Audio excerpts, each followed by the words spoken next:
the talk this morning is about the lightning strike I had last week, and we have almost everything back functional, we think. We're running the old projector instead of the new projector, so it's kind of dim, but it's there. It's there. So anyways, during worship and stuff, if that doesn't work for you, we got songbooks, we got Bibles, we got, hopefully everybody brought in their reading glasses. As I get older, I start realizing that's an issue too. So anywho, that's the big talk. But anyways, we're going to continue our study on the life of Christ.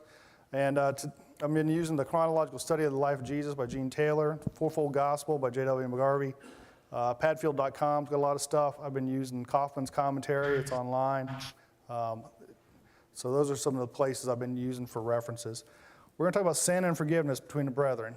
I hope I'm picking up right where Chuck left off, because Chuck left off last week, and there's no YouTube from last week for me to make sure I was in the right spot. But I know he didn't finish last week, so I picked up the last topic. So very far. Didn't get in there very far? Okay, so that's where I'm at anyway. So if you heard some of this last week, and even last week I was fussing with all the equipment and stuff and probably didn't do a good job of paying attention. So that's where we're at today. We're going to cover one study, 20 verses here, sin and forgiveness between brethren. I'm going to start out with the first few verses and just read them. My font size doesn't look so small with the new projector, but it looks small when you look at with the old projector. It just doesn't project as well. But anyways, so it's Matthew 18, verses 15 through 17. If your brother sins against you, go and tell him his fault between you and him alone. If he listens to you, you've gained a brother. But if he doesn't listen, take one or two others along with you, that every charge may be established by the evidence of 2 or 3 witnesses. If he refuses to listen to them, tell it to the church. If he refuses to listen to the church, let him be to you as a Gentile and a tax collector. And 18 and 20, truly I say to you, whatever you bind on earth shall be bound in heaven, and whatever you loose on earth shall be loosed in heaven. And again I say to you, if 2 of you agree on earth about anything they ask, it will be done for them by my Father in heaven. For where 2 or 3 are gathered in my name, there am I among them. So we're going to back up.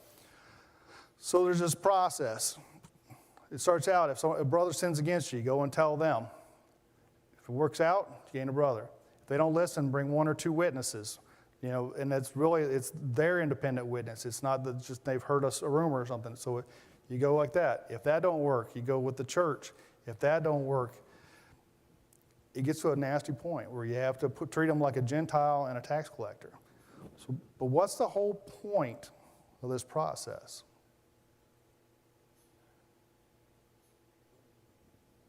Chuck? To help the brother. And that's what the key is. Sometimes we don't see that end of it, but it's there to help a brother. To change, it says right there, you could save a brother.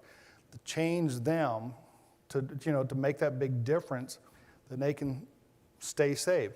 You don't want to get to the point where they're like a Gentile or a tax collector, where they're outside the church.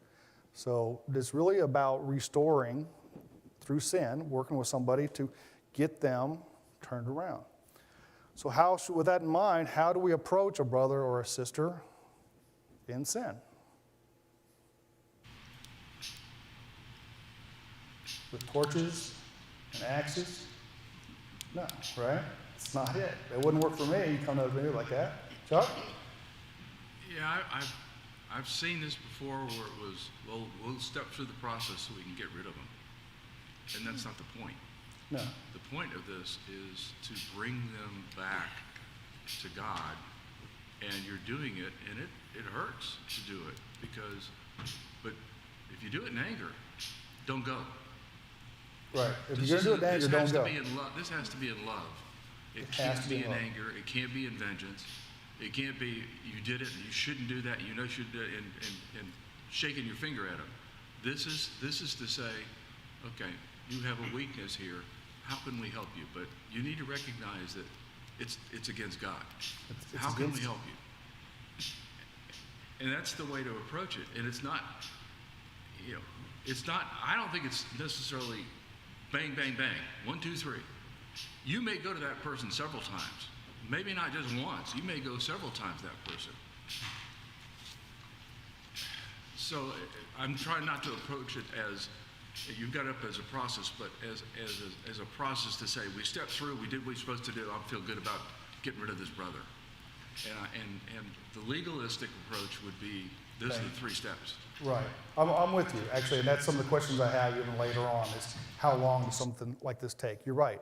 From a legalistic point of view, it's like, I went, let me take somebody else who got a witness account, now let's just broadcast it at church and let's get rid of this person. And that's not what's behind it. It's about restoring people to God. As we get through this, I'm going to tell you, there's a parable at the end, and the parable with this part together, and I've never seen the 2 of them taught together, unfortunately, because they follow each other in Matthew. But you put the parable with it, it becomes, like Chuck says, it's a in-love restoration effort. So is this process for private sins or public sins?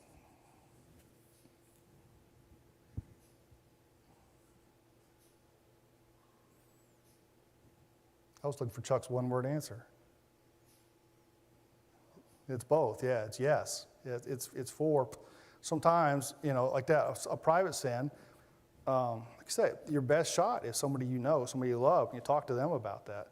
Public sins, it's a little harder, and finding the right person and going through it to help quiet that down, change the things, not quiet it down, but we know how this is aimed at helping the individual, but how does it help the congregation? That's the next question. When we restore somebody's soul, we can turn them away from that sin, but how does it help the church?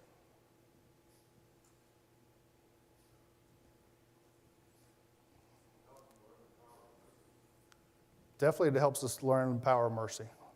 I like that. I like that a lot. It gets into the next verse. Nope, it wasn't. It helps us all learn about the power of mercy, especially the one who's there. It's a purification process is part of it too, and Oftentimes we turn a blind eye to sin or quickly move to remove ourselves from the situation. I mean, there's certain things. It's like, I know it's there, but I don't want to see it. I don't want to talk about it. I definitely don't want to get involved.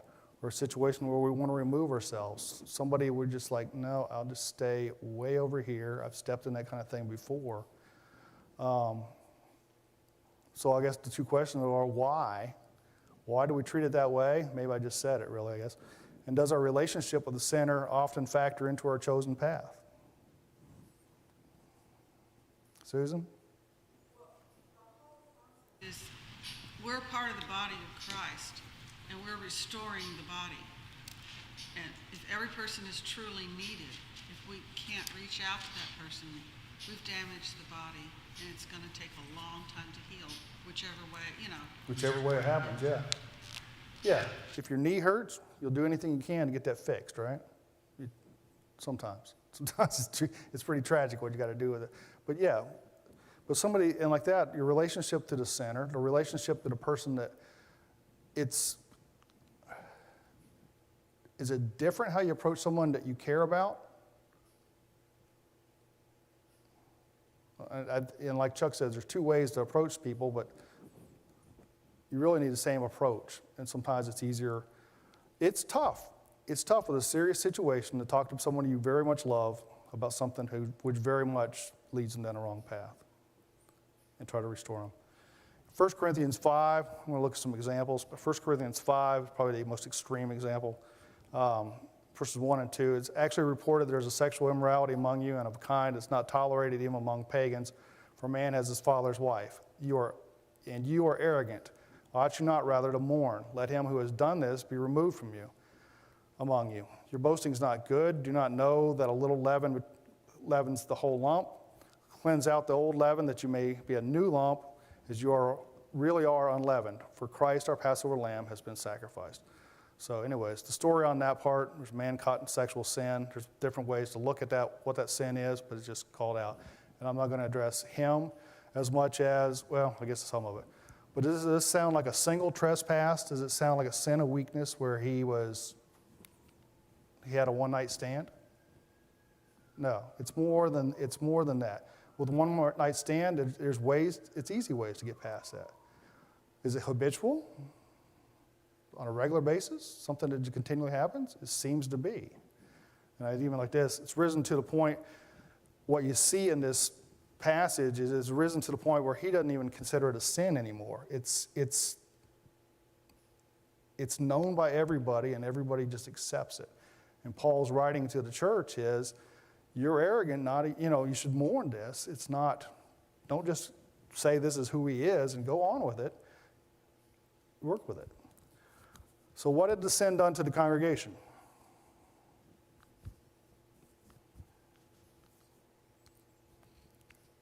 He calls it leaven, is really where it is the word, and it's kind of, it's in there, it filters through a little bit of everywhere.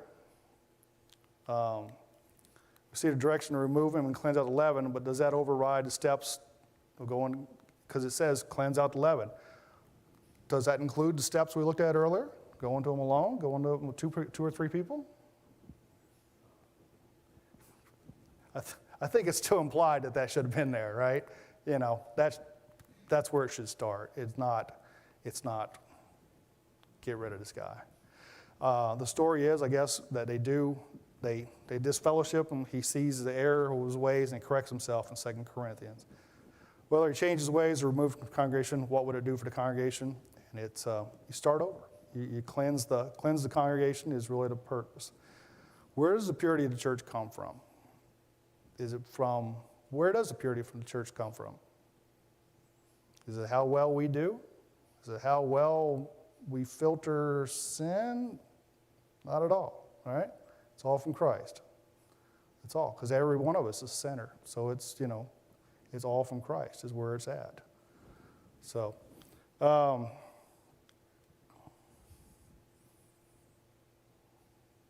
I'm now writing to you not to associate with anyone who bears the name of brother if he's guilty of sexual immorality or greed or an idolater or a reviler or a drunkard or a swindler, not even eat with such a one of these. And it gets to like that. Like I said, you can get to this point, and it's a lot of things that people don't always think about that it's called out here, like the greed thing. There are people who are just flat out greedy that fall under the same thing, or swindlers. Can you imagine having someone here who took money from each and every one of us, or the old people preyed on them and put it into a 401k that didn't exist other than his pocket?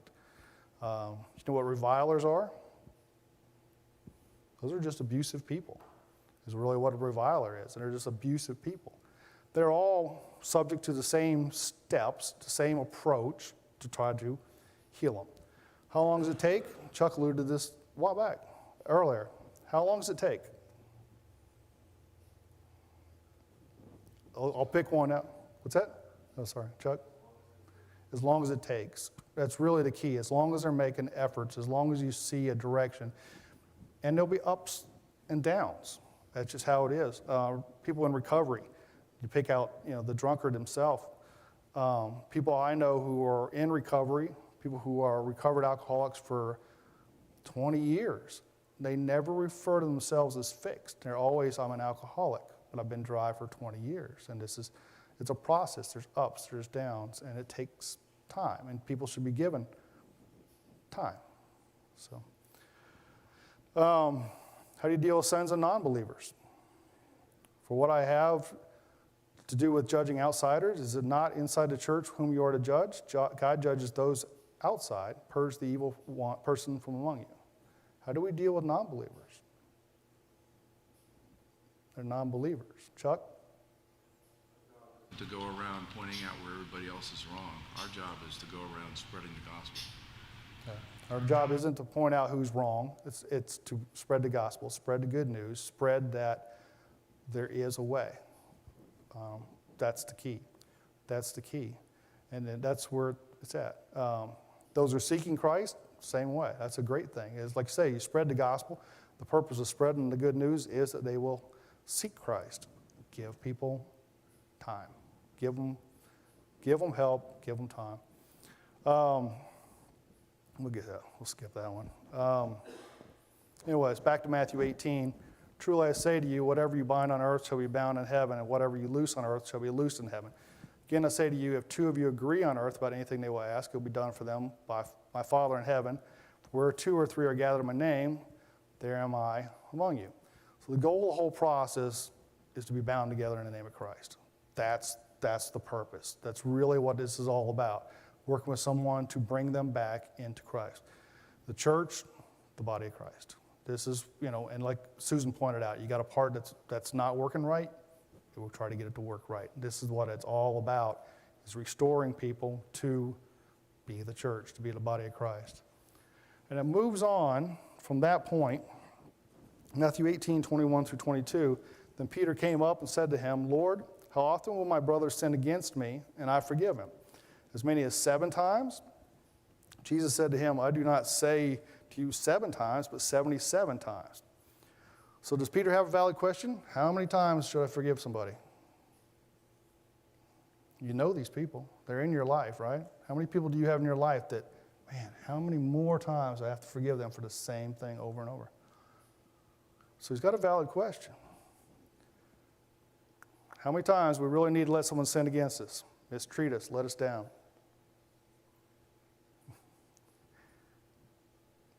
It's always a good question. Did Peter expect to, what answer? Oh, Chuck.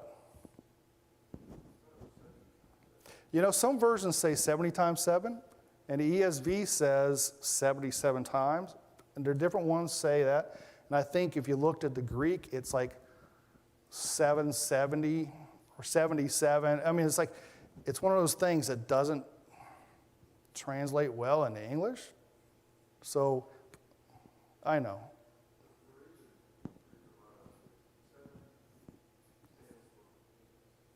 Right. I got that on here too. Yeah, right there. Yeah. No, you're good. We're supposed to be on the same page on this. If I'm not, I'm not a Bible. I don't have a Bible major, and I'm an engineer just like you. So, no, this is good. You're right. 10, and it's some versions say 70 times 7. Some say 77.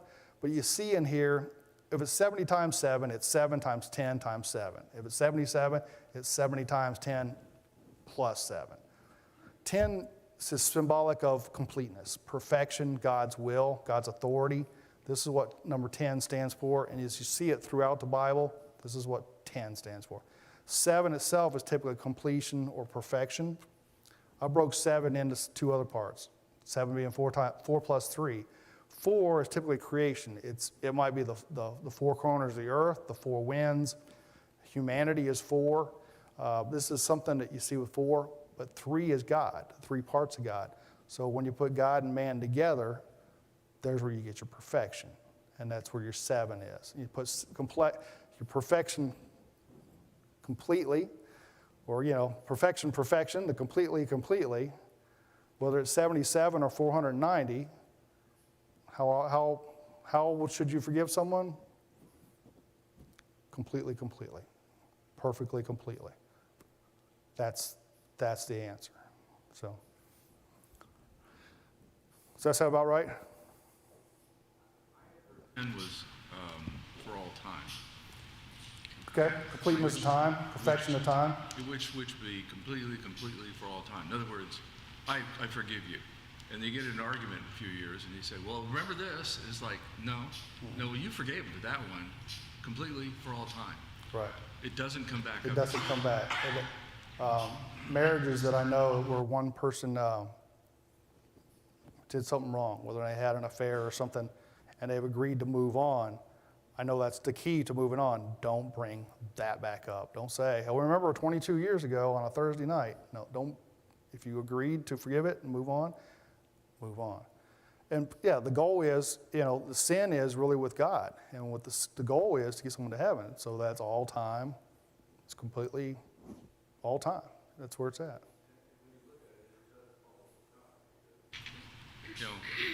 I think the hardest individual for forgiveness, for us to seek forgiveness, is that person we're looking at in the mirror. Yes. Because we may pray to God to be forgiven, and God says, I forgive you. And we keep praying, and he's kind of probably going, I don't understand what you're asking me to forgive you of. I already forgave you of it. He does forgive completely for all time. Yeah. We have a problem. We have problems. And you're right. The biggest one we have problems with is typically ourselves. We know our own faults. We know each and every one of those things. So what answer do you think Peter expected Jesus to give him. And it comes from, it's a rabbinical answer. The rabbis gave this, and it really comes from Amos 1:3. Thus says the Lord, for 3 transgressions of Damascus, and for 4, I will not revoke the punishment. Anyways, the rabbis basically said, you forgive people 3 times. On that 4th one, there's just no sense in doing that. So I think Peter was basically looking for Jesus to give that answer, but Peter was kind of, he embellished it to 7. Should I forgive him 7 times? You know, this is a new age. Maybe I should forgive him more than the 3 times. But that's the answer I think he was probably looking for. But yeah, yeah, you're doing great, Peter. You're really catching on. It's not 3 anymore. It's 7. No, it's completely for all time. So, use my numerical limit there, infinity. So, moving on to that, it gets into a parable, and that's where we're going to go. And that's, like I said, you've heard the parable. I know the parable. You don't typically tie the parable to what we just talked about, but it all ties together for the same purpose. So Matthew 18:23, therefore the kingdom of heaven may be compared to a king who wished to settle accounts with his servants. So Jesus tells this parable. What does the king represent? It's not a hard guess here. King represents God. The king almost always represents God. The king, the master. So moving on, verse 24. When he began to settle, one was brought to him who owed him 10,000 talents. And since he could not pay, his master ordered him to be sold with his wife and children and all that he had, and payment to be made. All right. So whose servant was this man? He's a servant of the king. He's a servant of God. So I don't want you to lose sight of that. I know it's a parable and not everything translates real well, but this is someone who is a servant of God. So if you're going to translate this to the church, this is a believer, this is a Christian that this happens to. How much is he in debt? A bunch. A bunch. A bunch, okay? Kaufman's notes points to this talents, or probably talents of gold. Sometimes people say that maybe talents of silver, it doesn't really matter. If you take them as a talent of gold was about 75 pounds, biblical talent. That's basically, so 75 pounds is a talent. According to vcalc.com, which actually exists, they calculate a talent of gold at the current spot price of gold, which obviously doesn't work on Sundays, but anyways, about $1.9 million per talent, okay? He owes about $19 billion is what this servant owns, okay? The Temple of Solomon, they say cost about 80% of that. So maybe $15 billion to build the Temple of Solomon. What do the big stadiums now cost? Yankee Stadium, Dallas Cowboys Stadium, what? $2 billion? $3 billion? Is that about right? Nothing compared to this, right? Nothing. All right.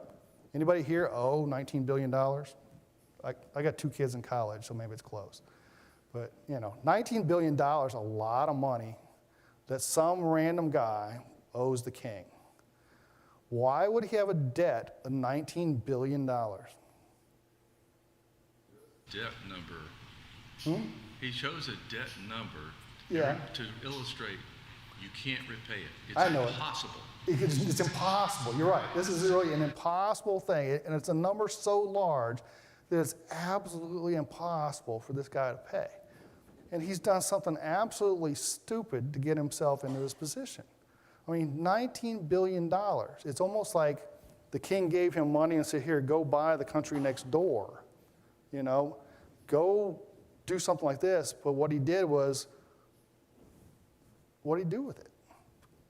You know, he went to Vegas and put it on black, spun the wheel, and it came up red. Nope, nothing. You know, don't know. He has 0. He doesn't have anything because they're going to sell him. They're going to sell his kids. They're going to sell his wife and everything he has, and I'll guarantee he ain't got $19 billion. So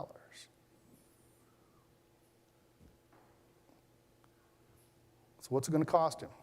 How's he going to cover the debt? He ain't. He ain't going to pay it. There's no way, no how he'll ever pay that debt. The great debt represents the total bankruptcy of sin, and that's what it is. The wages of sin are death, and that's really what it is. He owes an unrepayable amount. There's nothing he can do, no way, no how. If he worked every day for 1,000,000 years, he could never, ever pay that back, and that's what that represents. So moving on to verse 26. So the servant fell on his knees, imploring him, "Have patience with me, and I'll pay you everything." Have patience. And out of pity for him, the master of that servant released him and forgave him the debt. So what's his real response? What's the response of the servant? I know I owe you $19 billion, but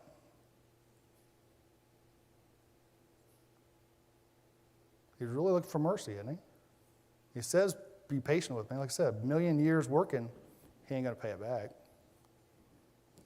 He's looking for that mercy. Some versions of the Bible, where it says he fell to his knees imploring him, it says he worships him. So the servant worships the king.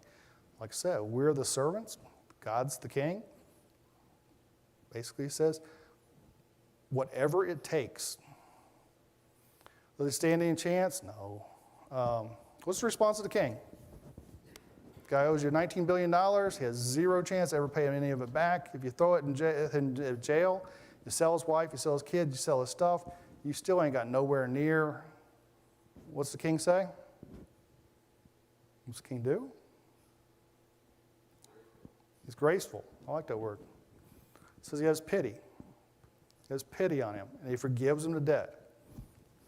Wiped out. $19 billion, don't worry about it. You're still my servant. You're still my subject. You're still part of my kingdom, but you don't owe me $19 billion. It's taken care of. Why?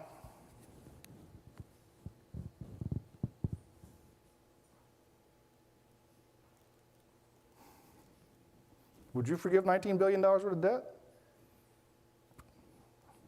Didn't have $19 billion to start with. So, quite honestly, what else are you going to do? What else are you going to do? Other than penalize somebody? What else are you going to do? So you could penalize somebody, but that's not it. Matthew 18:28.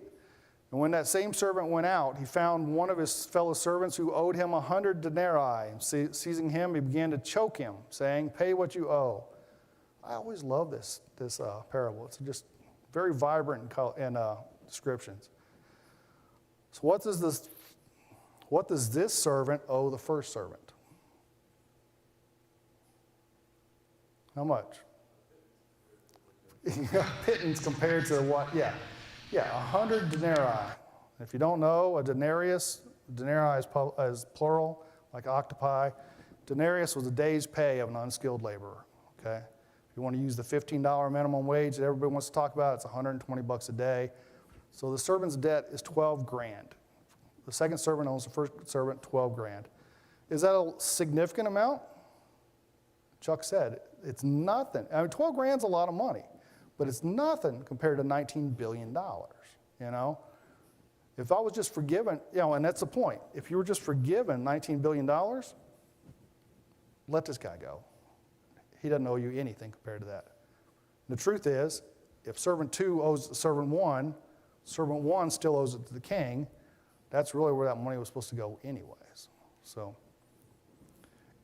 it's a pittance in comparison, but the same thing is it's worthwhile. And I think sometimes we overlook it at this, what he owes him is it's nothing. It's a quarter. It's $20.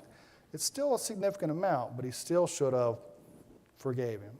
That gets into where he goes here. So it says he chokes him. So he choke him hard enough, he gives up the money, right?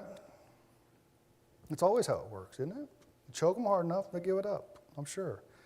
No, it's not going to work that way. You can choke them all you want. 29, so his fellow servant fell down and pleaded with him, "Have patience with me, and I'll pay you." He refused and went and put him in prison until he could pay the debt. So basically, you got the second servant responds in the same way, right? "Have patience with me, I'll pay you back."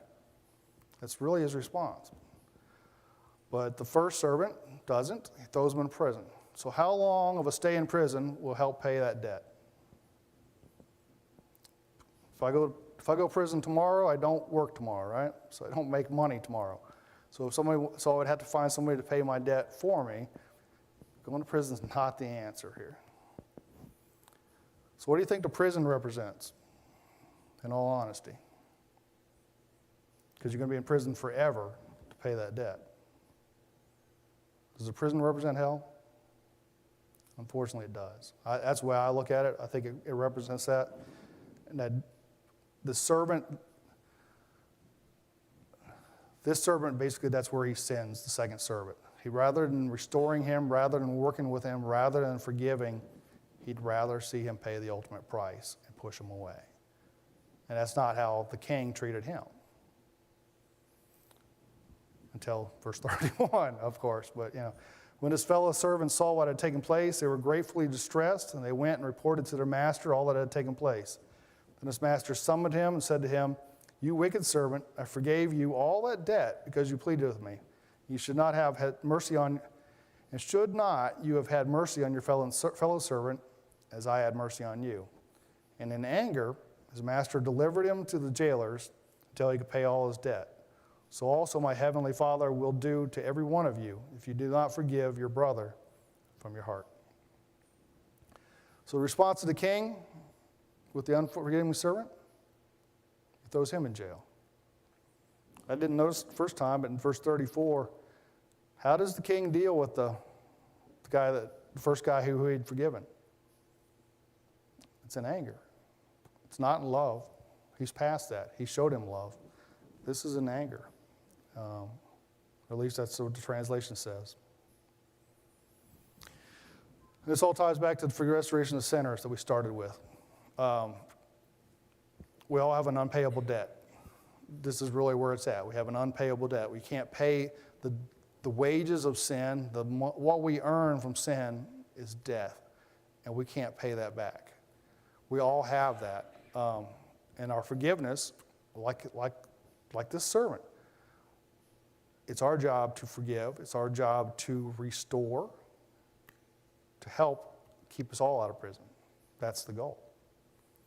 Mercy and forgiveness can keep us all out of the prison of hell. And if part of the... No, go ahead. Is from your heart. In other words, you really, truly forgive this person, which is where he started from with Peter to say, you forgive them completely for all time. Yeah. He's illustrating the point about forgiveness and using this parable to show when you look at things that are done against you, they're trivial in comparison to what you've done against God. Right. And that's where we start. And that's where we started with the beginning of this, when we talked about the sins with restoring those a lot of times sin against us or sin that infiltrates the church, but forgiving that is trivial compared to the grand debt, And it's like I said, it's from that heart is where it has to be. It's not just checking a box. It's not walking away and never looking back. It's more than that. It is. It's with your heart. Forgive your brother with your heart. Finishing up with Matthew 6, 14 and 15. For if you forgive others their trespasses, your heavenly Father will also forgive you. But if you do not forgive others their trespasses, neither will your Father forgive your trespasses. This follows the Lord's Prayer, the model prayer. And part of that is forgive others as we've been forgiven. And that's really the real thing. Like I said, at the beginning, when we talk about going to someone in sin by yourself with two or three, even to the point where if they don't respond, a disfellowship type thing, but all in love, not in hatred. But the purpose is restoration. And when you look at things that a lot of times we wouldn't want to deal with, we wouldn't want to, whether it's family, friends, or whoever, it gets down to this. We've been forgiven, and we need to work on that too. So, anyway, I don't think I've ever finished early. Has this ever happened? I can't imagine this. Steve? So, I mean, this is a glimpse into what it's like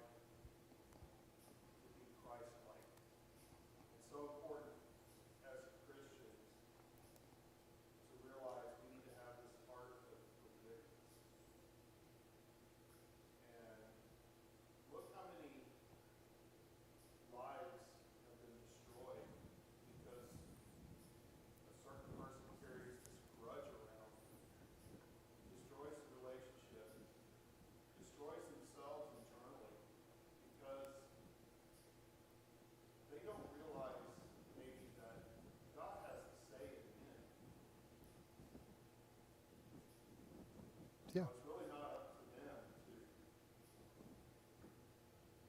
cast judgment, make this person pay because they've done them wrong. So, a lot of us in here may not have a problem with forgiveness, but there are a lot of people out there that do.